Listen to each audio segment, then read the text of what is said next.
ফিলিস্তিনের জনগণের উপর চলমান নৃশংসতা, বিশেষত নারী এবং শিশুদের সাথে প্রতিনিয়ত যে নিষ্ঠুরতা বিশ্ব দেখাচ্ছে, তা থেকে নিস্তারের জন্য বাংলাদেশ অনতিবিলম্বে সম্পূর্ণ যুদ্ধবিরতির আহ্বান জানাচ্ছে।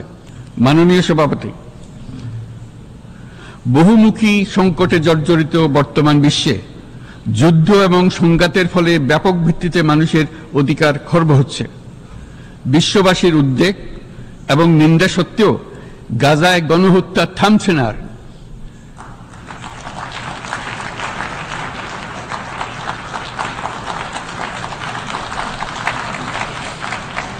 ফিলিস্তিনের মতো বিদ্যমান বাস্তবতা কেবল আরব কিংবা মুসলমানদের জন্যই উদ্বেগজনক নয়, বরং তা সমগ্র মানব জাতির জন্যই উদ্বেগের বিষয়।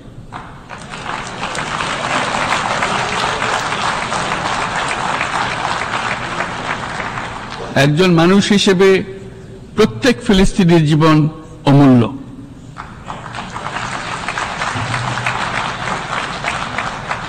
ফিলিস্তিনের জনগণের বিরুদ্ধে যে মানবতা বিরোধী অপরাধ হচ্ছে, তার জন্য সংশ্লিষ্ট সকলকে দায়বদ্ধ করতে হবে।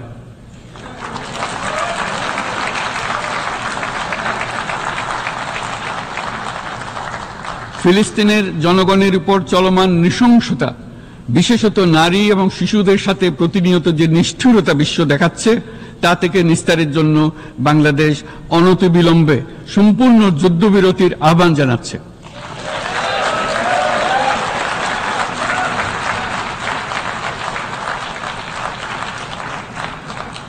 দ্বিরাষ্ট্রভিত্তিক সমাধানেই মধ্যপ্রাচ্যে টেকসই শান্তি আনতে পারবে। তাই জাতিসংঘ সহ আন্তর্জাতিক সম্প্রদায়ের সকলকে এর বাস্তবায়নের জন্য এখনই উদ্যোগ নিতে আহ্বান জানাচ্ছি।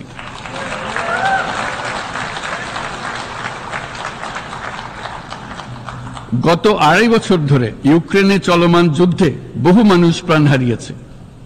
এই যুদ্ধের প্রভাব সর্বব্যাপী, এমনকি বাংলাদেশের অর্থনীতিতেও এর নেতিবাচক প্রভাব আমরা অনুভব করছি।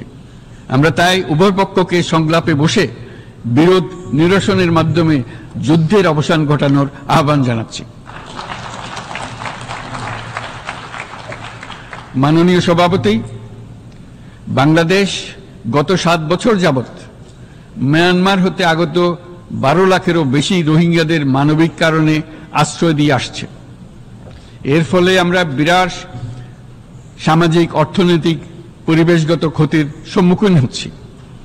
মিয়ানমারের অভ্যন্তরীণ সমস্যা থেকে সৃষ্ট এই সংকট বাংলাদেশ ও আমাদের অঞ্চলের জন্য প্রথাগত ও অপ্রথাগত উভয় ধরনের নিরাপত্তা ঝুঁকির কারণ হয়ে দাঁড়িয়েছে।